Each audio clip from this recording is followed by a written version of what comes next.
चलो भैया UP TET वालों आ जाओ, फटाफट आ जाओ आप लोग। स्टार्ट होने जा रही है आपकी हिंदी की क्लास, ठीक है।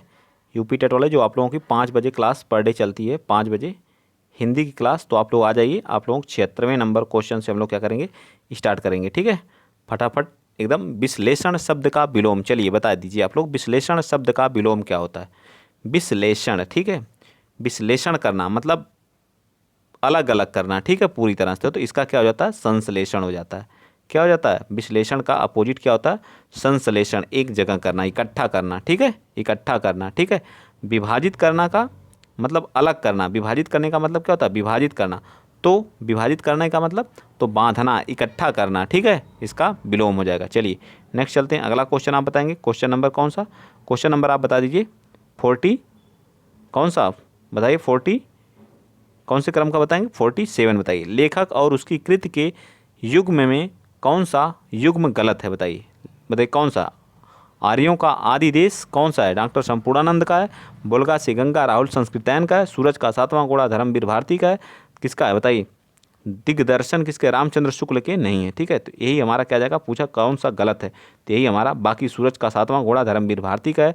बोलगा से गंगा जो है राहुल संस्कृतायन की यात्रा वृत्तांत लिखते हैं। और आर्यों का आदि देश जो है डॉक्टर संपूर्णानंद जी का है, ठीक है। चलिए नेक्स्ट चलते हैं। क्वेश्चन नंबर आप बताएंगे कौन सा, क्वेश्चन नंबर आप बता दीजिए चौथा, बताइए क्वेश्चन नंबर 78।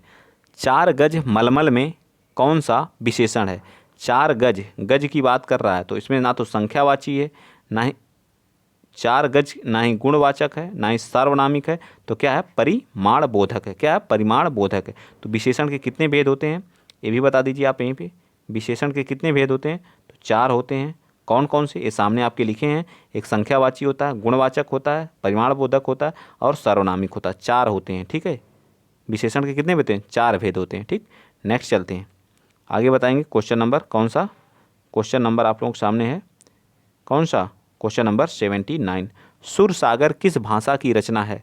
सुर सागर किस भाषा की रचना, अवधी है, बुंदेली है, ब्रज है, छत्तीसगढ़ी। तो सुर सागर जो किस भाषा में लिखी गई है, तो ब्रज भाषा में लिखी गई है। तो अर्थात इसका सी पार्ट क्या हो जाएगा, बिल्कुल सत्य हो जाएगा, ठीक है। सी पार्ट क्या हो जाएगा, बिल्कुल सत्य हो जाएगा, ठीक। चलिए बताते रहिए फटाफट, आप लोग क्वेश्चन को बताते रहिए जो है, एक एक करके, ठीक। चलिए नेक्स्ट चलते हैं। अगला क्वेश्चन, क्वेश्चन आप लोग कौन सा बताएंगे, क्वेश्चन नंबर 80 बताइए। क्वेश्चन नंबर 80वां क्या कह रहा है, 80वां कह रहा है कि श्री गुरु चरण सरोज रज निज मन मुकुर सुधार बरन हो रघुबर विमल जसु जो दायक फलचार। में जो छंद दिया है इसमें कौन सा है, बताइए। दोहा है, सोरठा है, रोला है, बरवै है, बताइए क्या है। तो इसमें क्या है, दोहा है, ठीक है, दोहा है, ठीक है। दोहे में क्या होता है, तो ए भी गलत हो गया, ए भी तो राइट आंसर ए पार्ट हो जाएगा, ठीक है। दोहे में क्या होता है, इसके पहले पहले और तीसरा चरण जो होता है उसमें कितनी मात्राएं होती हैं, तो 13 मात्राएं होती हैं, ठीक है। और दूसरे और चौथे चरण में जो कितनी मात्राएं होती हैं, तो याद रखेंगे आप लोग, 11 मात्राएं होती हैं। और इसी का जस्ट अपोजिट क्या होता है, सोरठा होता है, ठीक है। इसका उल्टा क्या होता है, सोरठा होता है, ठीक। ये क्या होता है, अर्ध सममात्रिक होता है, ठीक है। क्या होता है, अर्ध दोहा जो होता है अर्ध सममात्रिक होता है, ठीक। चलिए आ जाइए नेक्स्ट चलते हैं। अगला क्वेश्चन, क्वेश्चन आप बताएंगे कौन सा, क्वेश्चन आप बताएंगे 81, बताइए 81 क्या कह रहा है। 81 कह रहा है कि हिंदी गद्य शिक्षण की पाठ्य योजना में उद्देश्य कथन आता है, पूर्व ज्ञान के पश्चात, प्रस्तावना के पश्चात, या आदर्श वाचन के पश्चात, या मौन वाचन के पश्चात। तो किसके बाद आता है, प्रस्तावना के पश्चात। प्रस्तावना प्रश्न के पश्चात हमारा क्या, गद्य शिक्षण की पाठ्य योजना का उद्देश्य आता है। तो राइट आंसर क्या आ जाएगा, बी पार्ट बिल्कुल सत्य हो जाएगा। आ जाइए आगे चलते हैं। क्वेश्चन नंबर आप लोग कौन सा बताएंगे, क्वेश्चन नंबर आप बता दीजिए 82। 82 क्या करा, सहद शब्द है, जो हमारा सहद होता है, तत्सम है, तद्भव है, देशज है, आगत है, बताइए। सहद शब्द क्या है, क्या है बता दीजिए फटाफट, बताइए आप लोग क्या है, बताइए। तो देश क्या है, सहद शब्द जो है क्या है, एक आगत शब्द है, क्या है, आगत शब्द है, ठीक। तो राइट आंसर इसका क्या आ जाएगा, बी पार्ट बिल्कुल, डी पार्ट बिल्कुल सत्य हो जाएगा। नेक्स्ट चलते हैं।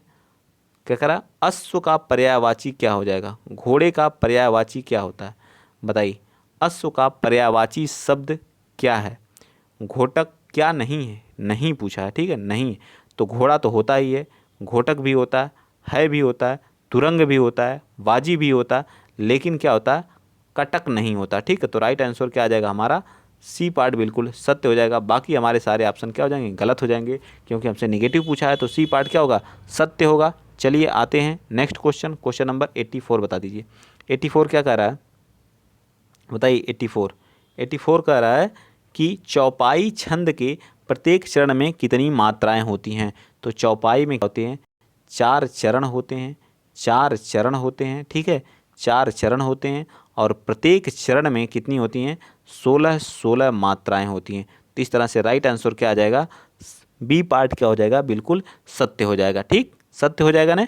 चलिए, तो यह एक किस तरह का है, यह एक सममात्रिक छंद है। ठीक है, चौपाई क्या है, सममात्रिक छंद है, सममात्रिक छंद है। ठीक है, सममात्रिक छंद है। ठीक, नेक्स्ट चलते हैं, अगला क्वेश्चन। क्वेश्चन आप बताएंगे कौन सा, 85वां क्वेश्चन क्या कह रहा है, 85वां क्वेश्चन क्या कह रहा है, बताइए। 85वां क्वेश्चन क्या कह रहा है, तो 85वां क्वेश्चन कह रहा है कि मूल वर्ण कौन सा है, मूल वर्ण कौन से होते हैं, बताइए। मूल वर्ण जो होते हैं वो कौन से होते हैं, बता दीजिए। तो क्या होता है, अ होता है, ई होता है, उ होता है और रीत। इसका राइट आंसर क्या आ जाएगा, ये हमारा ए पार्ट बिल्कुल सत्य हो जाएगा। मूल वर्ण जो होते हैं इन्हीं से और अदर वर्ण मिल करके बनते हैं। जैसे हमको अ बनाना है, तो अ जो बड़ा वाला आ, छोटा आ और छोटा आ मिल के क्या बनता है, बड़ा आ मिल बनता है। जैसे ई बड़ी ई बनना है तो छोटी ई, तो मूल वर्ण से ही बड़ी ई बनती है। ठीक है, और उसी तरह से ऊ भी हमारा किससे बनता है, छोटा ऊ प्लस छोटा ऊ से मिलके क्या बनता है, बड़ा ऊ बन जाता है। ठीक है, जैसे ओ, आपको ओ किससे मिल के बनता है, तो ऊ, अ प्लस ऊ मिलके क्या बन जाता है, ओ बन जाता है। ठीक है, क्या बन जाता है, ओ बन जाता है। सारी चीज़ें का निर्माण हो जाता है। ठीक, चलें आगे, चलिए चलते हैं नेक्स्ट, अगला क्वेश्चन। क्वेश्चन नंबर आप कौन सा बताएंगे, क्वेश्चन नंबर बताइए, बताइए भाई। दशरथ दशरथ सुत त्यों लोक बखाना, राम नाम क मरम है आना, में कौन सा हमारा जो है किसकी द्वारा है, तो यह कबीरदास की, किसकी है, यह पंक्ति किसकी है, कबीरदास की है। ठीक, चलिए नेक्स्ट चलते हैं, अगला क्वेश्चन। क्वेश्चन आप बता दीजिए कौन सा, क्वेश्चन नंबर आप बताएंगे। दिए गए शब्द में कौन सा भिन्न, आत्मजा, भारे, नंदिनी और एक कन्या, ये सभी किसके पर्यायवाची हैं, तो ये आत्मजा पुत्री के पर्यायवाची हैं। ठीक है, तो ये भार्या जो होता है वो किसका होता है, भाभी का होता है। ठीक है, सॉरी भाभी बोल रहा हूँ, पत्नी का होता है। ठीक है, पत्नी का होता है। ठीक, किसका होता है, पत्नी का होता है। ठीक है, पत्नी, भार्या किसको बोलते हैं, पत्नी को बोलते हैं। ठीक, चलिए, तो सी पार्ट सत्य हो जाएगा। बताइए फटाफट क्वेश्चन नंबर अगला, क्वेश्चन नंबर कौन सा, क्वेश्चन नंबर 88। वह शब्द बताइए जिसमें 2 उपसर्ग का प्रयोग किया गया है, बताइए। तो निर्माण में 2 उपसर्ग है, नहीं है। निर, इसमें क्या है, एक निर है, एक बी है और एक क्या है, रोध। ठीक है, इसमें देखिए 2 उपसर्ग है, एक बी है एक निर है, तो अर्थात निर्विरोध। निरीक्षक में ए भी नहीं है, ए भी नहीं है। ठीक, तो बी पार्ट क्या हो जाएगा, बिल्कुल सत्य आ जाएगा। चलिए आगे आते हैं, क्वेश्चन नंबर कौन सा, क्वेश्चन नंबर आप बताएंगे। चौराहा, चौराहा में कौन सा समास है, जहाँ 4 राहों का समूह हो, 4 राहों का समूह, 4 राहों का समूह, तो उसे क्या कहते हैं, चौराहा करते हैं। तो उसमें द्विगु समास होता है। ठीक है, जहाँ संख्यावाची पहला शब्द रहता है वहाँ द्विगु समास होता है।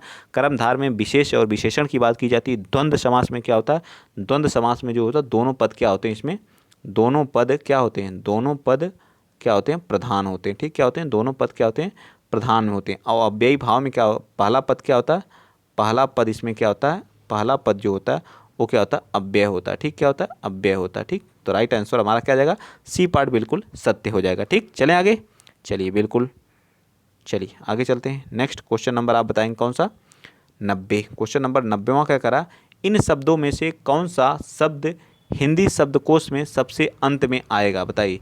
हिंदी शब्दकोश में सबसे अंत में क्या आएगा, क्लीव आएगा। तो इसको आप लोग क्रम से कर लीजिएगा, कैसे कैसे कौन सा वर्ड आता है। ठीक, तो इसका राइट आंसर ए आ जाएगा। चलिए आ जाइए 91 पे आते हैं।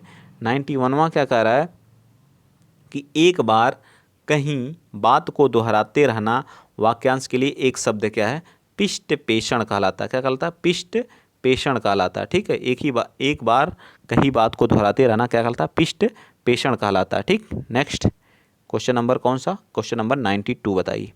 92 कह रहा है कि वह शब्द बताइए जिसमें संधि तथा प्रत्यय दोनों का प्रयोग हुआ है। तो बताइए कौन से? रंगीनियाँ नहीं, ध्वंस अवशेष। क्या हो जाएगा इसमें? क्या है? ध्वंस प्लस अवशेष, अवशेष, अवशेष। ठीक, रुक जाइए, अवशेष को मैं काटता हूँ, यहाँ लिखता हूँ, ठीक है, अवशेष। इसमें क्या लगा? ओ जो हमारा क्या लगा? प्रत्यय लगा। ठीक, तो यही हमारा क्या जाएगा? बी पार्ट हमारा बिल्कुल सत्य हो जाएगा। ठीक, नेक्स्ट चलते हैं। अगला क्वेश्चन आप बताएंगे, क्वेश्चन नंबर कौन सा? क्वेश्चन नंबर 93 बता दीजिए। कह रहा व्याकरण की दृष्टि से कौन सा शब्द अशुद्ध है? विभीषण है, विरहिणी है, गृहिणी है, जगतगुरु। विभीषण सही है, ए हमारा गलत है, गृहिणी सही है और जगतगुरु। तो राइट आंसर हमारा क्या आ जाएगा? हमसे अशुद्ध पूछा है तो राइट आंसर हमारा क्या आ जाएगा? बी पार्ट बिल्कुल सत्य हो जाएगा। ठीक, चलिए आगे चलते हैं। क्वेश्चन नंबर 94 बताए। कह रहा कि निम्नलिखित में से मौखिक अभिव्यक्ति का रूप है शुद्ध वर्तनी, सुलेख, सुलेख, या फिर जो है क्या कह रहा है? मौखिक अभिव्यक्ति का श्रुत लेख, या फिर जो है आशु भाषण। तो मौखिक अभिव्यक्ति का क्या है? आशु भाषण है। क्या है? आशु भाषण है। आ जाइए क्वेश्चन नंबर 95 बता दीजिए। क्या कह रहा? वनिता का प्रयोग किस अर्थ में किया जाता है? जो वनिता है उसका प्रयोग किस अर्थ में किया जाता है? बताइए, वनिता का प्रयोग किस अर्थ में? जंगल में, स्त्री, स्त्री के रूप में, तो वनिता, या पुस्तक के रूप में, तो किसके रूप में? स्त्री के रूप में हम लोग वनिता का प्रयोग करते हैं। ठीक है, वनिता का प्रयोग स्त्री के रूप में। ठीक, नेक्स्ट क्वेश्चन नंबर 96। रात दिन में प्रयुक्त समास कौन है? तो दिन और रात हो जाएगा। इसका जब विग्रह करेंगे तो रात, रात और दिन हो जाएगा। ठीक है, तत्पुरुष, सॉरी तत्पुरुष नहीं, द्वंद्व समास है। ठीक, द्वंद्व समास है। नाक का बाल होना, तो कितनी बार आया? ठीक है, नाक का बाल होना, अधिक प्रिय होना। ठीक है, अधिक प्रिय होना। ठीक, चलिए नेक्स्ट चलते हैं। नवल सुंदर श्याम शरीर की सजल नीरद सी कल कांति। तो इसमें कौन? तो सा सी जहाँ आता है, सा आता है और सी आता है जहाँ पे, वहाँ हमेशा कौन सा अलंकार होता है? उपमा अलंकार होता है। कौन सा अलंकार होता है? उपमा अलंकार होता है। चलिए 99 बताइए। क्या कह रहा है? 99 कह रहा कि आचरण की सभ्यता किसका निबंध है? आचरण की सभ्यता किसका है? तो सरदार पूर्ण सिंह का। किसका है? सरदार पूर्ण सिंह का है। किसका है? सरदार पूर्ण सिंह का। ये आज का लास्ट क्वेश्चन है। आप बताइए, अनुकरण विधि किस, अनुकरण विधि जो है उपयुक्त है, के लिए उपयुक्त है? तो प्रारंभिक स्तर की शिक्षा के लिए उपयुक्त है। ठीक है, अगर इसका पीडीएफ चाहिए तो आपको टेलीग्राम से जुड़ना पड़ेगा। ठीक है, टेलीग्राम में जुड़ जाइए और आपको वहाँ पे पीडीएफ मिल जाएगा। और वीडियो को ज़्यादा से ज़्यादा शेयर कर दीजिए, चैनल को सब्सक्राइब कर दीजिए, सपोर्ट करिए। और आप लोगों को पता ही है कि सुबह हमारी 10 बजे जो है, 10 बजे किस चीज़ की क्लास चलती है? तो CDP की चलती है। ठीक है, 10 बजे CDP, 11 बजे वीडियो और जितने भी होते हैं UP police, CET, UP TET, सभी एग्जाम के लिए इंपॉर्टेंट है, हिंदी की क्लास चलती है। अगर आप सुबह नहीं खाली हैं तो आप शाम 5 बजे भी ले सकते हैं। ठीक है, 11 बजे। फिर 12 बजे साइंस कल नहीं हुई थी, आज साइंस की क्लास होगी। ठीक है, साइंस की क्लास आपको देखने को मिलेगी। ठीक, 12 बजे। फिर उसके बाद 12 बजे, फिर उसके बाद कौन सी? 2 बजे फिर GK GS की होती है जो सभी एग्जाम के लिए है। ठीक है, बहुत ही महत्वपूर्ण टॉपिक मैं करा रहा हूँ उसमें जो है। ठीक है, 2 बजे। फिर आपको 5 बजे फिर हिंदी आपको देखने को मिलती है। हिंदी की 2 क्लास चल रही है आजकल। ठीक है, हिंदी की हो गई 5 बजे। फिर आपको जो है 9 बजे रात में EVS की देखने को मिलती है। ठीक, आप लोग सपोर्ट करिए, कम से कम 6 क्लास आप लोगों को पर डे दी जा रही है। ठीक है, आप लोग अगर नहीं सपोर्ट करेंगे तो फिर कैसे हो पाएगा? ठीक, बहुत संघर्ष लगता है, आप लोग समझा करिए बात को। ठीक, तो आज के लिए इतना ही। जय हिंद, जय भारत।